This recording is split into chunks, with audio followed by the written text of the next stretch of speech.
네, 보신 것처럼 정부는 유럽에서 온 사람들 중에 증상이 없는 사람들이 검사 결과가 나올 때까지 머무를 임시시설도 준비를 했습니다. 어떤 모습이고 또 거기에선 어떻게 지내게 되는 건지 현장 나가 있는 취재기자 연결해 자세히 알아보겠습니다. 인천 SK무의연수원의 윤재영 기자가 나가 있습니다.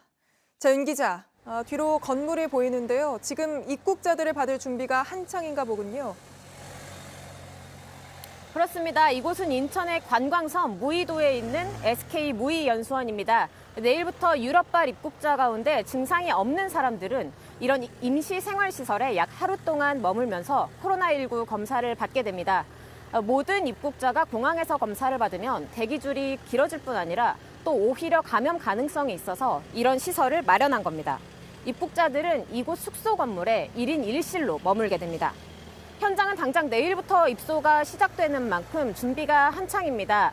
취재진을 비롯해서 외부인의 출입은 엄격히 통제되고 있고 또 저희 역시 그래서 건물 바깥에서 이렇게 소식을 전해드리고 있는데요.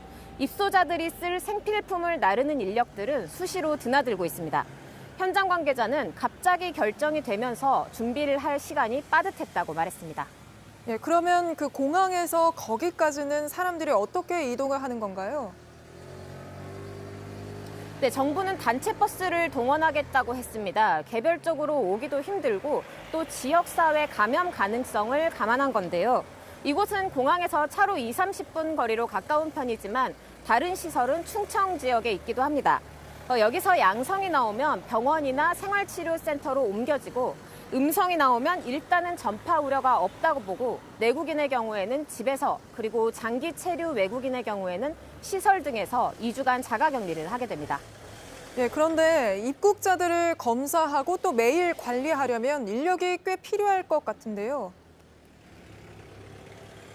네, 먼저 정부에서는 검체 채취를 위한 의료진 50여 명, 그리고 지원 인력 220여 명을 파견하겠다고 했습니다. 그리고 입국자 수에 비해서 시설 규모가 적지 않을까 하는 질문도 있었는데요. 정부는 유증 상자를 위해서는 200실, 그리고 무증 상자를 위해서는 약 1000실 정도의 규모가 마련되어 있다면서 유럽발 입국자가 하루 최대 1200명 수준인 만큼 무리가 없다고 했습니다. 예, 유럽이 가장 심각하긴 하지만 다른 나라들도 비상이죠. 다른 지역 입국자들에 대한 대책은 안 나왔습니까?